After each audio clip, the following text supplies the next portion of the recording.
大家好，接下来呢，我们来谈一下海外的客家社团。我们希望同学们在网络上面可以观察到海外的客家社团，并且呢做介绍。海外的客家社团很多，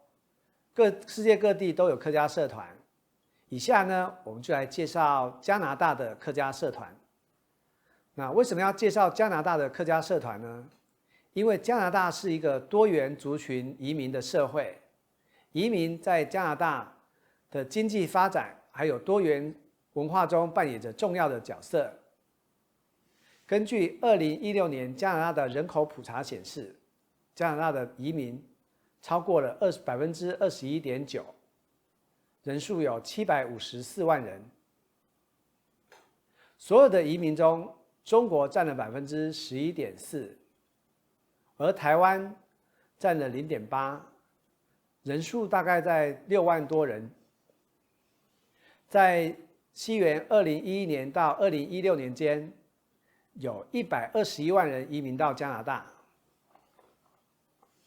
所以加拿大是一个接受多元族群很重要的一个国家。那在加拿大有超过300个以上的华人社团组织。华人习惯汇聚一堂，在维多利亚市的中华会馆成立在西元1884年，由当时来美国加州淘金的华人，后来辗转到了卑诗省维多利亚市。这些华人成立了中华会馆，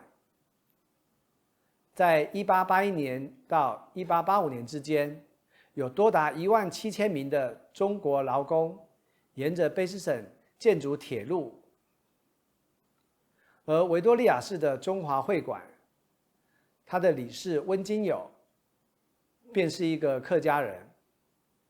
他是在1861年首位在加拿大卑诗省出生的第2代的客家人，所以他能够说客家话，还有粤语，更能够精通英语。成为华人担任加拿大公职的第1人。可以说，加拿大早期的开发跟华人勤奋的努力有很大的关系。只可惜，在1923年的时候，加拿大通过了华人移民的禁令，完全禁止华人移民到加拿大。歧视性的移民法律，一直到1947年才完全的废除。接下来我们来看一下加拿大的华人组织以及客家组织有哪一些。华人组织在世界各地经常有的一种类型叫做秘密会社。在加拿大的华人秘密会社中有致公堂，还有洪门组织的洪门民治党，是最早成立的华人社团组织。而在加拿大也有许多互助的社团，或者是信用合作社。这些商业性的组织或者是慈善机构彼此互相的帮助。有加拿大的台商联合会、温哥华的华商妇女会、渥太华的华商会、卑诗省的台湾商会、加拿大的中药商会、加拿大的中华商会、北美洲台湾商会联合总会、加拿大的中华总商会、嘉华扶助会、温哥华华夏互助会、温哥华中侨互助会，这些都是属于互助性质的社团。而原乡的社团则有来自于中国原乡以及世界各地的同乡会，数量相当的多，占据华人社团的1/3。例如说，卑诗省的潮州会馆、安省的山东同乡会、安省的海南同乡会、加拿大的台湾同乡会，当然还有很多。那另外还有宗教团体，例如说佛光山的华严寺、中华天主教堂、华人浸信会等。另外还有政治及倡导团体，例如说安省的新民主党华人咨询委员会、中国的洪门民治党住家总会、温哥华的洪门民治党体育会等等的。而我们可以了解到，客家先民是最早在1876年在加拿大维多利亚省成立的志工党，隔年新建有谭公庙。谭公庙是很特殊的客家特殊信仰，也是记录上最早出现在北美洲的客家信仰神坛，具有庙史以及实体香包等的史料。在1881年到1885年之间，华人参与加拿大卑诗省横贯太平洋铁路的建筑工程，由黄遵宪在1883年为清朝政府派驻在美国三藩市领事兼管加拿大卑诗省维多利亚华侨事务，并且在1884年协助维多利亚侨胞筹建中华会馆。中华会馆是以团结全侨为目的，而加拿大人呢的客家人则于1905年成立了加拿大的第一个客家组织仁和会馆。仁和会馆并不是以原乡为名，而它是指希望以人们的和谐为主，所以它取名为仁和。当初成立的时候有46个创会会员，同时他也是加拿大最古老华人庙宇谭公庙的保管人。在1971年，仁和会馆的长老黄池、黄国廉、黄朝伦、邱石英等，将仁和会馆的基金捐出，购置会所，并向官方登记加拿大温哥华客属重振会，正式的成立了客家会馆，而且有会馆组织，还有会馆的建筑物。直到今日，加拿大政府还经常的支持这些客家会馆组织。卑诗省府在2021年的2月，以社区经济复苏计划为资助，主要资助了温哥华片打东区的陈颖川总堂，还有维多利亚客属的仁和会馆，还有谭公庙等，他们的这些建筑物的建筑以及相关的设施维修等。目前在加拿大的客家社团总共有16个客家社团，同学们可以了解到这些客家社团目前的运作。未来假设有机会到加拿大，也可以去拜访这些客家社团，他们都会很亲切的接待您。在西部的卑诗省有温哥华客属重振会、全家客属联谊会、温哥华台湾客家会、温哥华客属商会，以及维多利亚客属仁和会等。那在东部安大略省，则有多伦多台湾客家同乡会、安省重振总会、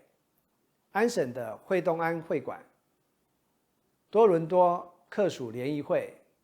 加拿大客家联谊会、多伦多梅州同乡会等7个客家社团。而在魁北克省有魁北克客属重振会，亚伯达省有爱城客属重振会，以及卡尔加里客属重振会。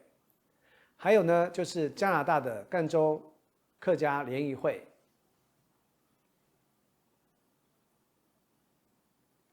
在加拿大里面的客家同乡会里面，主要是有2个是从台湾过去的客家同乡会。第一个是多伦多台湾客家同乡会，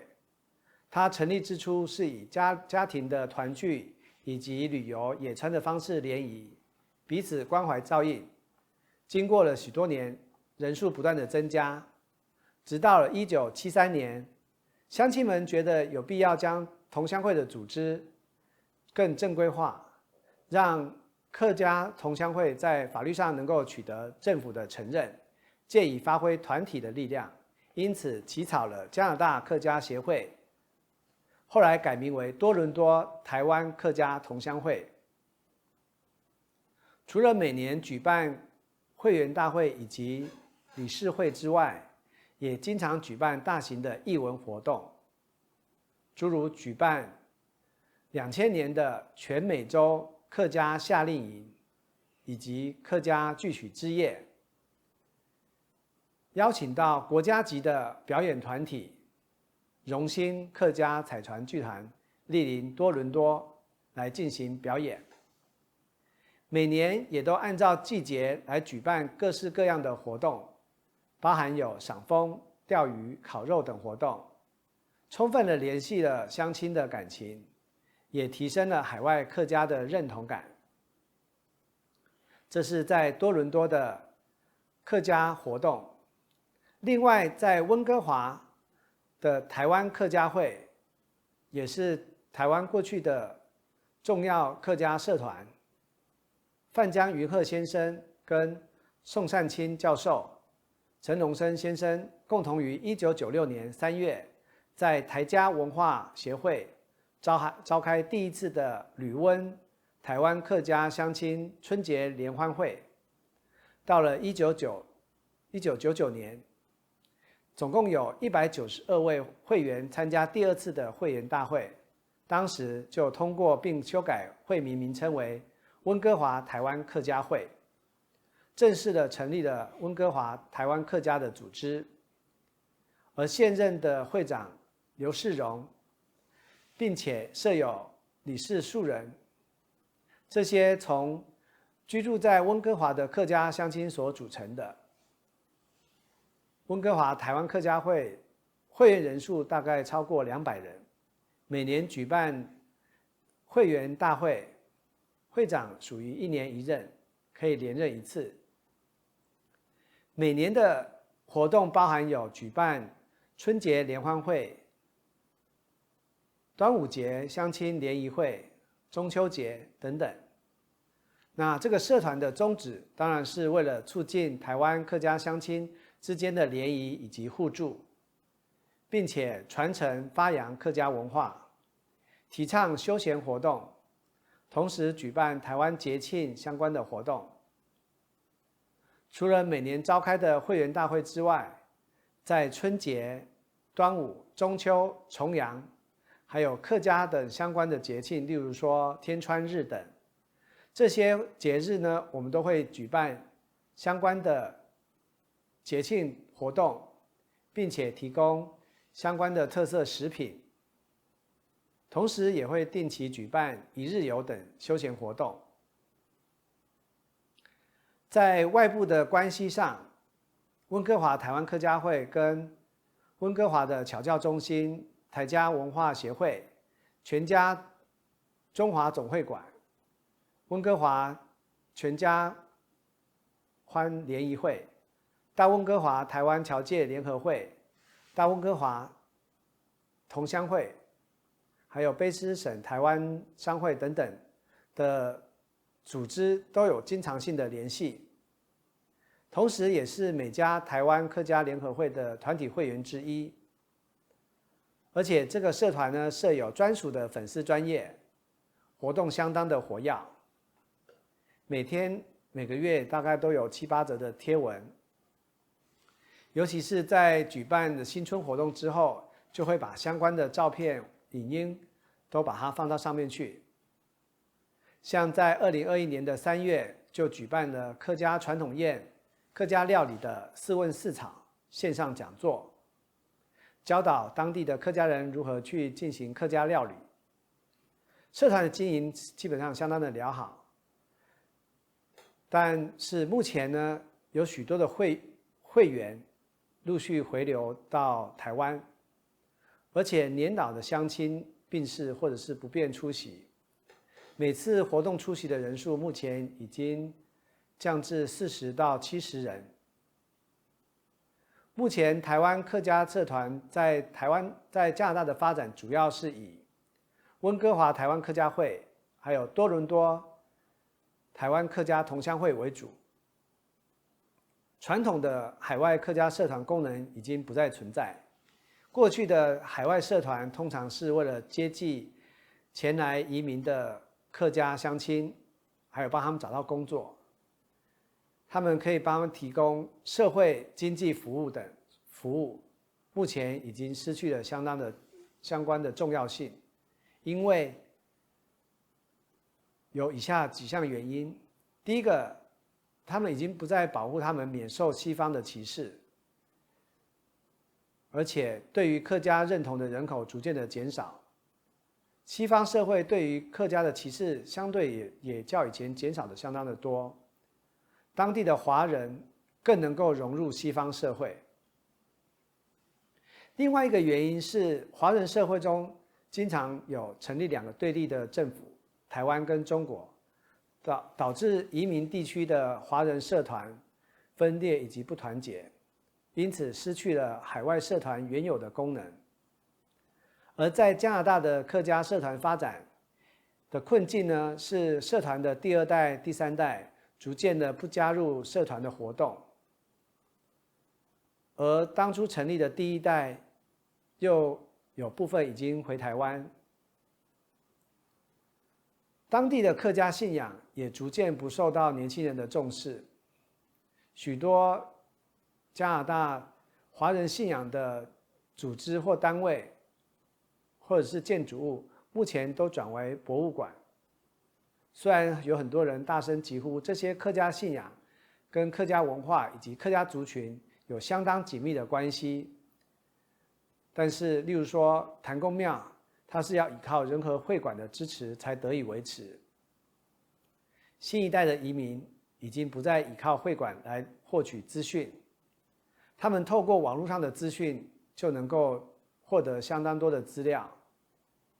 而且他们透过网络也能够跟原乡的亲朋好友取得联系，有了很多的社会交流的活动。因此社团的角色需要加以修改，从过去的协助或者是指导的单位，慢慢变成休闲以及社交的场所。如何协助这些新的移民更快地融入当地的社会，这些是客家社团应该要思考的方向，但这些经常跟成立的宗旨有所背离。而且刚刚谈到的网络社群的发展，使得这些移民社团的交流形成线上跟线下是同步的观念。如何透过这两个管道结合，让客家社团跟新移民有更多的交流，是一项重要的挑战。我们也希望未来经过网际网络的交流，客家的认同跟国族的认同，事实上是可以存在的。虽然跟原乡的距离比较以前更近，无论在交通上或者是情感上面，都比过去更加的连结。还有透过线上跟线下的沟通，